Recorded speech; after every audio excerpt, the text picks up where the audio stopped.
حضور نے فرمایا اللہ اس شخص کے چہرے کو تر و تازہ رکھے جس نے میرے سے کوئی حدیث سنی، پھر جیسے سنی اس کو ویسے آگے پہنچا دیا۔ اور آقا کریم نے فرمایا بعض اوقات سنانے والا اس پر اتنا پہنچ کے عمل نہیں کرتا جتنا پھر سننے والا اس کے اوپر عامل ہو جاتا ہے۔ تو جب حضور نے دعا دی ہے کہ اللہ اس شخص کے چہرے کو تر و تازہ رکھے جس نے میری حدیث کو، میرے فرمان کو سنا اور ایسے ہی آگے پہنچا دیا، تو پھر موت کی سختیاں بھی اس کے چہرے کی تر و تازگی ختم نہیں کر سکتی، پھر قبر کے لمحے بھی اس کے چہرے کی تر و تازگی کو ختم نہیں کر سکتے۔ حشر کے دن لوگوں کے چہرے مرجھائے ہوں گے، جس کو رسول اللہ کی دعا ہے اس کا چہرہ اس دن بھی تر و تازہ ہو۔ تو حضور علیہ الصلوۃ والسلام کے فرامین کو سننا، دیکھیے جو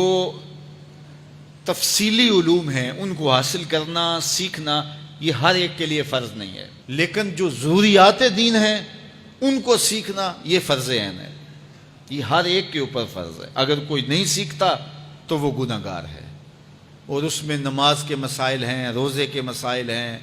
حج کے مسائل ہیں، زکوٰۃ کے مسائل ہیں، اگر کاروبار کرتا ہے تو بیع و شراء کے مسائل ہیں، اور کفر اسلام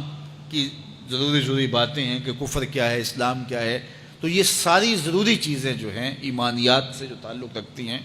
ان کا سیکھنا جو ہے ضروری علوم کا، یہ ہر ایک کے اوپر فرض ہے۔ تو اس لیے آپ لوگ اپنا وقت کچھ نکال کر کے جو ہے وہ اس کے لیے صرف کریں، اور ضروریات دین سیکھنے کے لیے کچھ فرصت کے لمحے نکالیں۔ لوگ کتنے طویل ڈپلومے کرتے ہیں، کاروبار سیکھتے ہیں، کن علوم میں مہارت ہے جو ہمارے لیے بالکل غیر ضروری ہے۔ کسی نوجوان کے پاس بیٹھ جاؤ نا تو وہ تمہیں بتائے گا کہ کس کرکٹر نے کس میچ میں کتنے سکور کیے تھے، لوگوں کی یہاں تک معلومات ہیں، اور وہ 15 سال پرانا میچ ہے، اس کے اندر کس نے کتنے آؤٹ کیے تھے، کتنی وکٹیں لی تھیں، کتنے جو ہے وہ اس نے سکور کیے تھے، اور اس کی پوری زندگی کے سکور کتنے ہیں، کیسی کیلکولیشن ہے، اور کس قدر لوگوں کا پکا حساب ہے۔ یہ وہ چیز ہے جس کا نہ دنیا میں فائدہ نہ آخرت میں فائدہ، لیکن دلچسپی ہے نا، جس چیز سے دلچسپی ہو تو وہ چیز خود بخود ازبر ہوتی چلی جاتی ہے۔ دلچسپیاں انسان کو جو ہے وہ کسی چیز کو یاد کرنے میں مدد دیتی۔ ایک عرب شیخ کہہ رہا تھا کہ ہم ماضی میں پڑھتے تھے کہ ہمارے اسلاف، ہمارے بزرگ ایک رات میں پورا قرآن ختم کر لیتے تھے، تو وہ کہتا ہے میں سوچتا تھا کہ ساری رات قرآن بندہ پڑھتا رہے تو کس طرح ممکن ہے۔ تو کہتا ہے میں اپنے بچوں کو دیکھتا ہوں کہ وہ جو ہے وہ موبائل کے ساتھ لگے رہتے ہیں، اور فجر کی اذان ہو جاتی ہے